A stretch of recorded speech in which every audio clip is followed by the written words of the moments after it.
ជំរាបសួរពុកម៉ែបងប្អូនអរគ្នាស្វាគមន៍មកកាន់វីដេអូ Mr. Vlogger សាជាថ្មីផងដែរហើយថ្ងៃនេះខ្ញុំនឹងនាំអារម្មណ៍បងប្អូនទាំងអស់គ្នាមកតាមដានទស្សនាវីដេអូស្រោចស្គុនភវរីក៏ដូចជាស្រោចទឹកជូនចាស់ៗនៅក្នុងភូមិផងដែរហើយថ្ងៃនេះដែរមានវីដេអូមួយប្លែកចង់ចែករំលែកទៅកាន់បងប្អូនទាំងអស់គ្នាអំពីស្រុកភូមិអ្នកខាងកំពង់ធំជាពិសេសគឺអ្នកស្រុកស្ទូងតែម្ដងបងប្អូនអរគ្នាបើក្បាលវីដេអូហ្នឹងមកឃើញស្រោចទឹកស្រោចអីហ្នឹងគឺមនុស្សច្រើនសប្បាយណាបងប្អូនអរគ្នាបាទអត់ដូចយើងអ្នកនៅភ្នំពេញទេអ្នកនៅភ្នំពេញគឺបើផ្ទះអ្នកណាគឺស្រោចទឹកបងប្អូនចាស់ៗនៅក្នុងផ្ទះហ្នឹងហើយអត់ដូចយើងនៅខាងកំពង់ធំខាងស្រុកស្ទូងព្រះអង្គរីនេះទេបងប្អូនអរគ្នាដូចអ្វីដែលបងប្អូនអរគ្នាបានឃើញអញ្ចឹងគឺនេះគឺគេ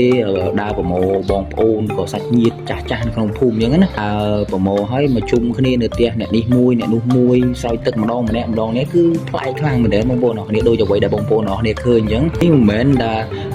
បងប្អូននៅក្នុងផ្ទះប្រហែល 4-5 ខ្នងទេគឺក្នុងភូមិគឺអញ្ជើញចាស់ៗអីទាំងអស់ហ្នឹងគឺមកស្រោចទឹកជុំគ្នាក្នុងផ្ទះនឹងមួយបន្ទាប់ពីនឹងហើយស្អែកឬក៏ខាងស្អែកផ្ទះអ្នកនោះទៀតគឺចាស់ៗក៏គាត់អញ្ជើញទៅចូលរួមស្រោចទឹកឲ្យកូនចៅចាស់ៗទៅស្រោចម្នាក់ម្ដងយ៉ាងបងប្អូនអរគ្នាគឺប្លែកខ្លាំងមែនទែនសម្រាប់ខ្ញុំឆ្នាំនេះគឺខ្ញុំមិនបានលេងនៅពេញទេខ្ញុំបានទៅចូលឆ្នាំនៅកំពង់ធំគឺខ្ញុំមានអារម្មណ៍ថាប្លែកខ្លាំងមែនទែនវាខុសពីខាងយើងអ្នកនៅពេញឬក៏ខុសខាង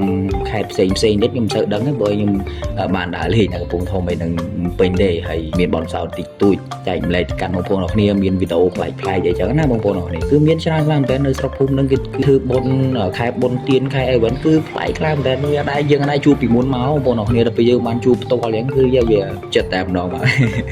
តែពិសេសជាងនឹងទៅទៀតហ្នឹងគឺមានច្រើនខ្លាំងមែនទែនបងប្អូនអរគ្នាខ្ញុំមិនអាចបរិយាយប្រាប់ទៅកាន់បងប្អូនអរគ្នាជាពិសេសអ្នកកំពុងតែមើលនឹងហើយបានក្បោះក្បាយកាន់តែច្រើនទេគឺខ្ញុំជួបច្រើនហើយក៏មិនបានអធិប្បាយបងប្អូនអរគ្នាបានក្បោះក្បាយដែរបាទដូចអ្វីដែលបងប្អូនទាំងអស់គ្នាកំពុងតែឃើញហ្នឹងបាទស្រុកភូមិគេបុណ្យទានម្ដងគេជុំបងប្អូនគេអ្នកភូមិគេជុំមកភូមិគ្នាគេយ៉ាងហ្មងណាបងប្អូនទាំងអស់គ្នាវាប្លែកឡើងមែនហើយសម្រាប់យើងមិនដែលឃើញដែរអីចឹងគឺវាប្លែកហើយសម្រាប់គេដែលនៅស្រុកហ្នឹងគឺគេសមគេ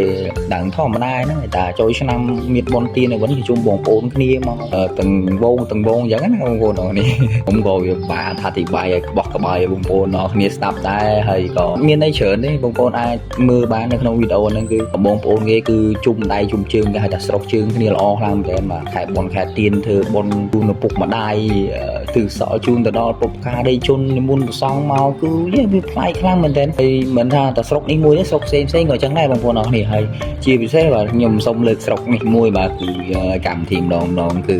ប្លែកសម្រាប់ខ្ញុំអត់មាននិយាយច្រើនខ្ញុំចង់និយាយប្រមាថជាចុងក្រោយថាប្លែកតែប៉ុណ្្នឹងថានៅស្រុកភូមិនឹងប្លែកខ្លាំងយ៉ាងណាអីយ៉ាងណាបងប្អូនកុំភ្លេចតាមដានទស្សនាវីដេអូខ្ញុំឲ្យបានច្រើនផងព្រោះខ្ញុំមានវីដេអូច្រើនខ្លាំងមែនទែនដែលតាក់ទងជាមួយនឹងខេត្តកំពង់ធំហើយនឹងជាពិសេសអ្នកស្រុកស្ទូងនឹងតែម្ដងបាទមានវីដេអូច្រើនខ្លាំងមែនទែនចង់ដឹងថាស្រុកនឹងយ៉ាងម៉េចអីយ៉ាងម៉េចបងប្អូនចាំតាមដានទស្សនាវីដេអូខ្ញុំបន្តទៅព្រោះនៅសល់ច្រើនដែរវីដេអូខ្ញុំមកហើយបងប្អូនអរគ្នាវីដេអូហ្នឹងក៏បានឈានមកដល់ទីបញ្ចប់ផងដែរមុននឹងបញ្ចប់ក៏សូមខន្តីអភ័យទោសនៅរាល់កំហុសខុសឆ្គងកន្លែងណាមួយដែលខ្ញុំបាទអធិប្បាយនិយាយទៅមួយម៉ាស់ក្បោះក្បាយជូនទៅដល់បងប្អូនអរគ្នាឬក៏ខុសពាក្យសម្ដីកន្លែងណាមួយក៏សូមបងប្អូនអរគ្នាអធិស្ឋានខ្លាំងមែនទែនពីខ្ញុំ Mr. Vlogger ចាំជួបគ្នានៅវីដេអូបន្តទៀតបាយ